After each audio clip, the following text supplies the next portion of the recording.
A couple years ago, the Emmys divided variety series into variety talk and variety sketch series categories, and we're all predicting John Oliver to repeat as the winner for talk series, and then we're also all predicting Saturday Night Live to win variety series, which has not done in how long, Amanda? Do you know off the top of your head?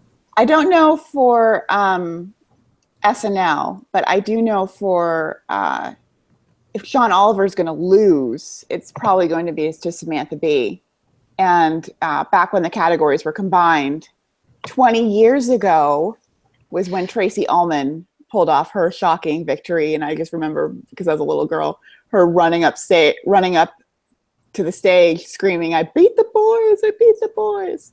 And it's been 18 years since a woman was even nominated in that category. So it's really just great to see Samantha be in there. So, and ironically, Tracy Ullman's back too. Now, what about if these two shows were in the same category? Who do you think would win? I think, it's one of those things where usually it's a good bet to go with who would have won last year, and I think it probably would be John Oliver. But I think SNL might actually have been able to take it. I mean, they split these because, those Comedy Central shows were just dominating the category. And what say you, Charlie? Yeah, I'm pretty much on the same page. I think that I would love to see Billy on the Street upset over Saturday Night Live. I mean, that's a show that does have a lot of show business cred to it, and I would love to see that. I think it's a crime also that Mystery Science Theater 3000: The Return is not in here, but that's a story for another day. I do think Oliver's pretty much out front. And like Amanda said, if anybody could take him down, it's probably Samantha Bee, maybe Stephen Colbert. But I don't see, I don't think Kimmel's out of this either. He's had a fantastic year, and it all really started with last year when he did a bang-up job hosting the Emmys. So, there may be some goodwill for him there, but I still think John Oliver's out front for this. Yeah, I actually think that I think Colbert actually could pose a much bigger threat than we think. One of the big entertainment stories of the year really has been the Colbert's overtaking of Fallon in terms of the ratings. Colbert is absolutely hotter than ever. And he really does tend to really kind of bridge that gap between just entertainment, which seems to be more of, something like The Tonight Show. But he also gets the really high profile political guests. He gets somebody like Scaramucci on there. And I think that I actually have Colbert in second, and I'm tempted to put him up in first. For no other reason than he is, plus he's hosting the Emmys this year. So, he's certainly going to have a higher profile. But I completely agree about Kimmel. Kimmel not only had, the great job hosting the Emmys, but then he did an equally, great job hosting the Oscars during that amazing historic Oscar telecast. And he's had some really, a lot of these talk shows in late night tend to focus on the more viral moments, whereas his viral moments are very personal. He's talked a great deal about the health problems with his infant son, and we've seen really a different side of Kimmel this year than we ever have. So I don't think Oliver is nearly as safe as we might think he is. I'm still predicting him, but I really think this race could go 4 ways. I think the one thing that Oliver has going for him is his show has 8 Emmy nominations. Some of these others only have 2 or 3 in each. And when you think 8's not like a big number, that's more than House of Cards. That's more than Atlanta, just to give you like an idea of how many that is. So where I would love to predict Samantha Bee and really wave the girl power flag, I can't ignore it's in writing, it's in directing. It's got all the technical categories that you would probably need for this. And these other ones don't. They're in one or two other categories. So I think for like Corden and Samantha Bee and that special class category, that's going to be like their best chance again. For her special, for hosting, not the Correspondence Center, and then his carpool karaoke. But I think you just can't ignore the fact that some of these nominees you could add up, and you'd have to add up all four of them practically to overtake his nomination total. And he's had a great season. Yeah, John Oliver, they really did nominate like as many times as they could, whereas Stephen Colbert, like he's the only other nominee who's in both writing and directing, but then he's nowhere else, not in any of the technical categories or anything. Yeah, none of the other ones have more than 3 nominations.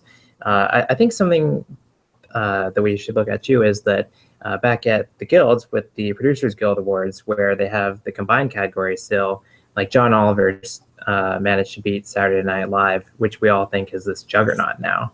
So like maybe there would be some suspense if they were still in the same category. It's just that John Oliver is not eligible for, tons of acting nominations. Now, yeah, I think it would easily be. I actually think it would easily be Saturday Night Live's if they were combined. I don't know, because I mean, if they were combined the last 2 years, I think we could probably agree that they give a goodbye hug to Jon Stewart. John Oliver wins, and they love to repeat themselves. I just don't see how. I do think they would have given the same results at least, but I think that this year, I just think that Saturday Night Live would be so out front because remember, it's also to your point about nominations, it is tied for the most nominations this year. So for it to lose would be a huge upset. Yeah. Yeah, and and that's why I have Tracy Ullman in second place in that category, because she's the one person who has won an Emmy. She also has a SAG award from way back when, so we know the actors like her, even though she got snubbed for Best Actress.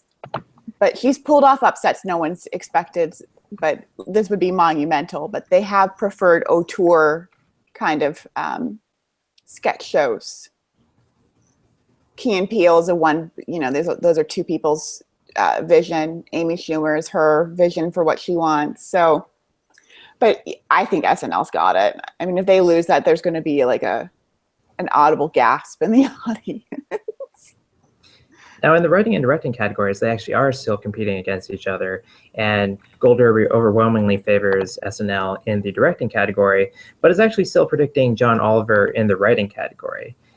Now I'm wary of predicting a split because, I feel like under the new system with everybody voting, then it's a lot easier to sweep in some ways, like how Amy Schumer couldn't take down The Daily Show in writing or directing, or how Game of Thrones keeps winning writing and directing as well. So I'm going with SNL in both, just because I think it's become a juggernaut. What did SNL submit for its writing? Is it just the whole season? No, they submitted the Tom Hanks episode.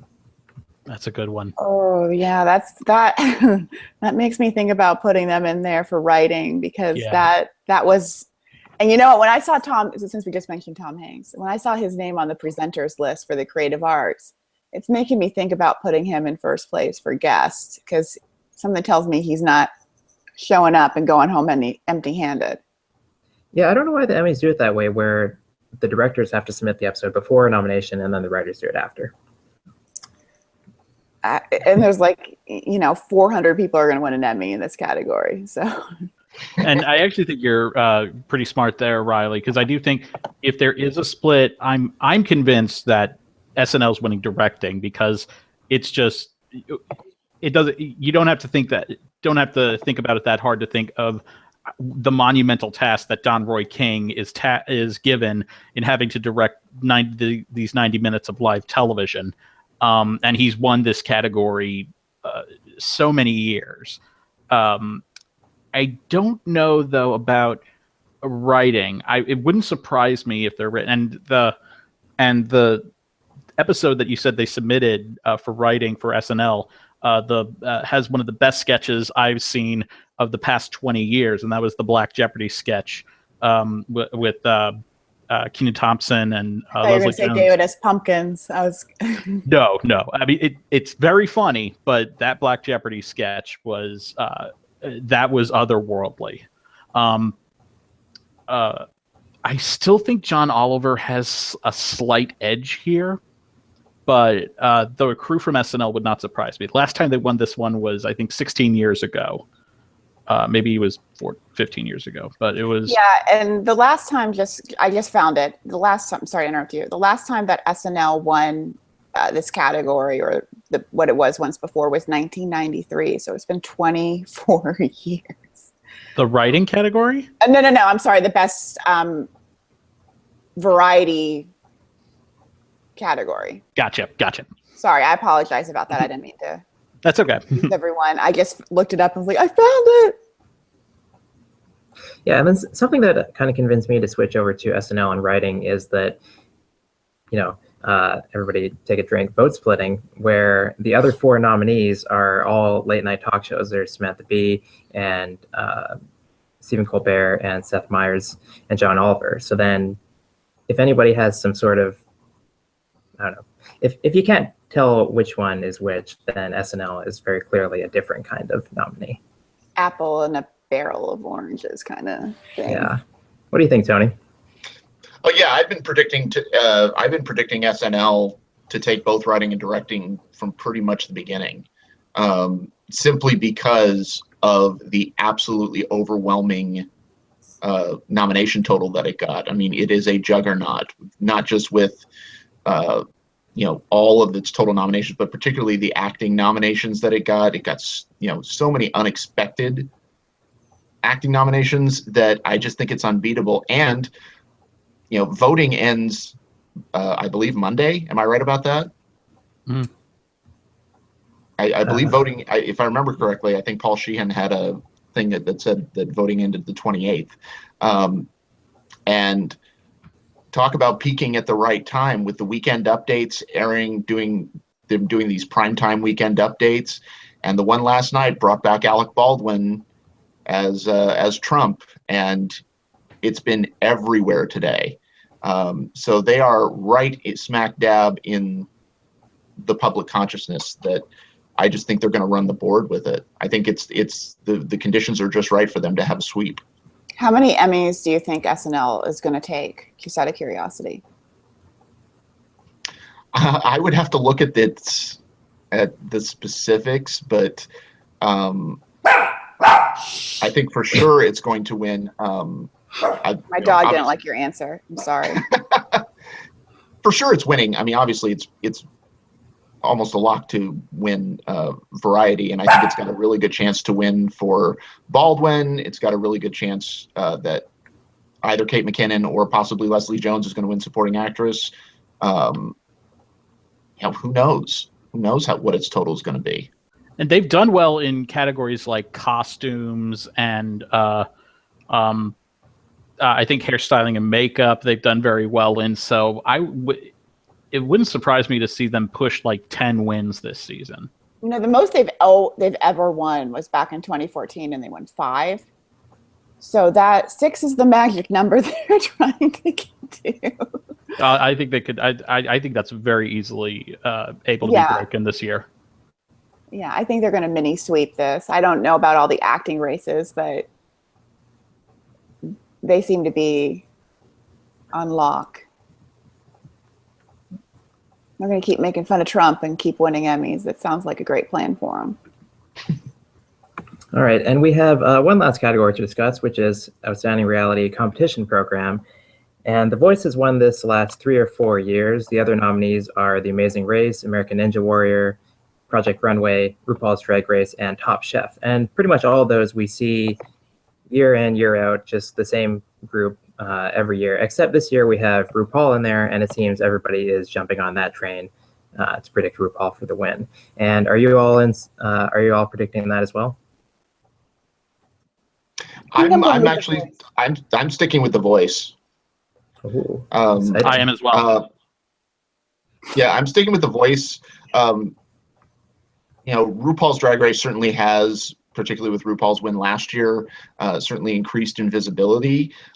This was not necessarily their strongest season, in my opinion, and that seems to be a lot of the consensus about that it wasn't necessarily their strongest year. But I could easily be talked into putting it in first. I mean, if there's some backlash for Mark Burnett, then yeah, I mean, anything could take its place, but. And especially with there's renewed talk now in the news of, once again, we're back to drinking game number 2, Trump reinstating, really moving forward with the ban on transgender in the military. That's been in the news a big amount lately. So that could certainly, it would make RuPaul's Drag Race a really great middle finger vote to Washington. I don't know. I just think that The Voice is a more safe option, though. RuPaul's Drag Race definitely has the fan base for it, and it's. I may have to put it in there at number 1 because it got in here. It got in a lot of places. Didn't it get like 7 nominations total? I think. Something like that. Yeah. Yeah. It got a ridiculous amount of nominations. So I may have to switch to RuPaul's Drag Race, but honestly, I don't even think the quality of the season matters that much. I mean, that's never hurt amazing ebbing and flowing, and that with the Amazing Race never hurt it when it won. What was it, like 7 times in a row or something like that?